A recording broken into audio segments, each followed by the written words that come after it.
ब्रह्म विद्या गीता अध्याय 2 श्लोक 18। अंतवंत इमे देहा नित्यस्योक्ताः शरीरिणः अनाशिनो प्रमेयस्य तस्माद्युध्यस्व भारत। इस नाशरहित अप्रमेय नित्य स्वरूप जीवात्मा के ये सब शरीर नाशवान कहे गए हैं, इसलिए हे भरतवंशी अर्जुन, तू युद्ध कर। देह माया का कार्य है और इसका नष्ट होना तय है, और जो भी देह जन्म लेगी उसका अंत निश्चित ही होगा। देह एक स्थूल दर्पण की तरह है और उसमें प्रतीत होता प्रतिबिंब बिंब का ही रूप है। अर्थात जैसे बिंब अप्रमेय नित्य और नाश रहित है, प्रतिबिंब भी अप्रमेय नित्य व नाश रहित है। अप्रमेय अर्थात जिसे मापा अथवा सिद्ध न किया जा सके।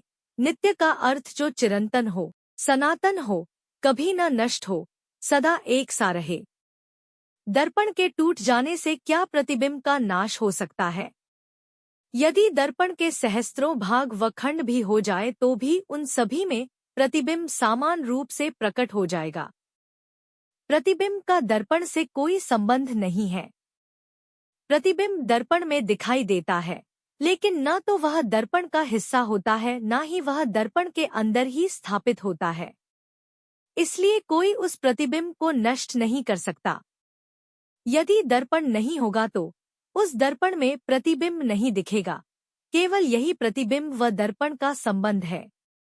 इस सृष्टि में जो भी सूक्ष्म शरीर है वह सूत्रात्मा अर्थात ब्रह्मा जी का अंश है। उन्हीं में ही ईश्वर का ब्रह्म चेतन ईश्वर के प्रतिबिंब के रूप में प्रकट होता है, और जो अंशरूप से सूक्ष्म शरीर में है वह भी उसी ब्रह्म चेतन का ही अंश है।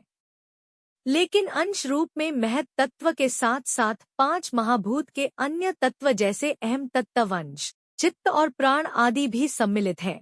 इसलिए इसे अर्थात सूक्ष्म शरीर को मलिन सद्गुण अंशरूप कहा जाता है। यह भी नित्य है।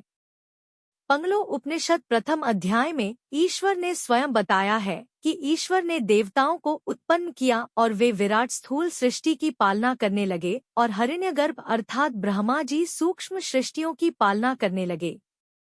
लेकिन यह सब ब्रह्म चेतन के बिना न चल सकी, न ही कुछ चेष्टा कर सकी। तानी चेतनी कर्तु सो कामित ब्रह्मंड ब्रह्मरंध्रादि समस्त व्यष्टि मस्तकाम वड्यार तदेवानुप्रवश्त तदा जदन्यपि तानी चेतन वत्सवकमानी चक्रिरे।